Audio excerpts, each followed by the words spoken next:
2002년 시드니 대학의 허버트 박사는 한 가지 논문을 발표합니다. 이 논문은 스트레칭과 관련한 수많은 논문을 종합해 분석한 연구 결과를 바탕으로 운동 전 스트레칭이 근육의 통증을 예방하거나 부상의 위험을 줄이는 효과를 발견하지 못했다고 설명합니다. 스트레칭은 일반적으로 모든 운동에서 필수적인 부분으로 받아들여지고 있습니다. 하지만 스트레칭의 중요성은 누구나 잘 알고 있지만 스트레칭의 올바른 방법과 순서는 잘 모르는 경우가 많습니다. 그래서 오히려 안 하느니만 못한 상태에서 운동을 시작하는 경우가 생기게 됩니다. 우리가 생각하는 보통의 스트레칭은 운동 전 근육을 이완시키는 목적으로 양손이 발끝에 닿도록 허리를 구부리거나 다리를 최대한 뻗어 허벅지 근육을 늘리는 식의 정적 스트레칭을 생각합니다. 하지만 이러한 정적 스트레칭은 본 운동의 퍼포먼스를 떨어뜨리는 요인이 되기도 합니다. 2006년 미국 스포츠의학대학에서 발표한 연구에서 18명의 운동선수들이 최초 1회부터 6번의 30초간의 햄스트링 스트레칭 이후 무릎 굴곡의 1RM을 테스트했습니다. 그 결과는 1회 30초 스트레칭은 1RM을 5.4% 감소시켰고 6번의 스트레칭은 12.4%로 선수들의 힘 출력을 약화시켰습니다. 결국에 운동 퍼포먼스 능력을 떨어뜨린 것입니다. 마찬가지로 네바다 대학에서 선수들을 대상으로 실험한 연구에서도 운동 전 정적 스트레칭을 한 경우 스트레칭을 하지 않았을 때보다 다리 근육의 힘 생산량이 더 적었으며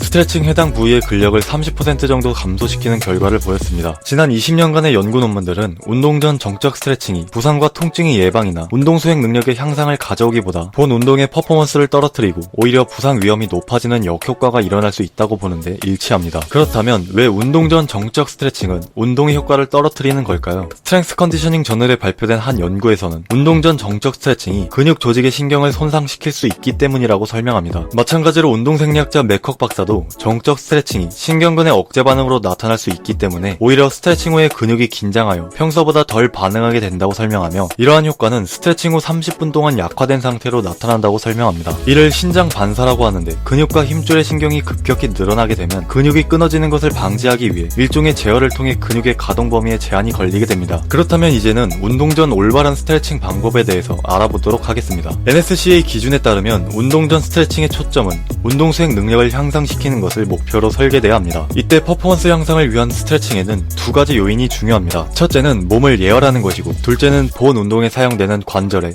가동 범위를 넓히는 것입니다. 신체가 최적의 운동 퍼포먼스를 발휘할 수 있는 상태가 되기 위해서는 심박수가 적당히 높고 근육의 혈액 흐름이 늘어나야 하며 관절의 유연성이 높아져야 합니다. 이러한 상태가 유지되기 위해서는 심부 체온 자체가 올라가야 합니다. 그렇게 되면 더 강도 높은 운동을 수행할 수 있습니다. 실제로 한 연구에 따르면 체온이 1도가 오르면 근육이 낼 수 있는 최대 근력이 7% 증가한다고 설명합니다. 마찬가지로 영국의 웨스트 스코틀랜드 대학교의 연구 논문에 따르면 운동을 위한 최적의 시간대는 오후 늦은 시각이라고 설명하는데 그 이유는 인간의 체온은 저녁에 가장 높게 유지가 되기 때문입니다. 반대로 신체는 기상 직후 체온이 가장 낮아진 상태로 머물게 되는데 체온이 낮은 상태에서는 근육의 혈류도 원활하지 않고 관절의 유연성도 많이 떨어져 있는 상태가 됩니다. 따라서 근육 운동을 하기에 적절하지 않은 시간은 이른 아침 시간이며 이른 아침에 운동을 하기 위해서는 충분한 예열을 통해 몸의 체온을 높이는 것이 중요합니다. 신체의 열은 근육의 기계적 저항량을 증가시키지만 반대로 낮은 온도는 근육의 성능을 저하시킵니다. 실제로 아침 훈련 시간에는 위와 같은 이유로 정상급 수영 선수들의 기록도 10% 정도 떨어지게 됩니다. 따라서 운동 전 심부 체온을 높이는 일이 중요한데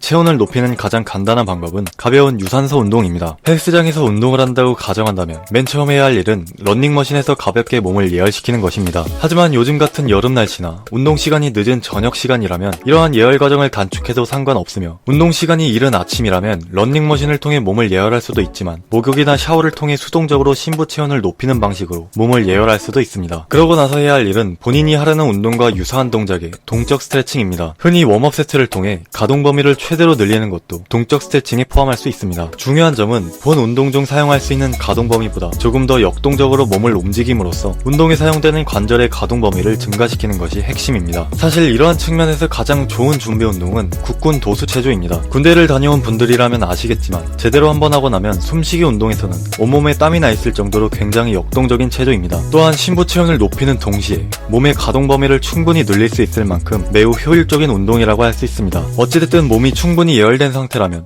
웨이트 운동을 하는 사람들에게 있어 가장 중요한 동적 준비 운동이 바로 웜업 세트입니다. 올바른 웜업 세트의 방법에 대해서는 나중에 좀 더 자세히 다루도록 하겠습니다. 결론적으로 잘못된 스트레칭은 본 운동의 퍼포먼스를 떨어뜨릴 수 있기 때문에 어설프게 접근하기보다 두 가지를 기억해야 합니다. 첫째는 몸을 예열시키는 것, 둘째는 각 운동에 사용할 관절의 가동 범위를 증가시키는 것입니다. 제 영상의 정보가 도움이 되었다면 건강과 운동은 과학이다 채널을 구독해주시기 바랍니다. 감사합니다.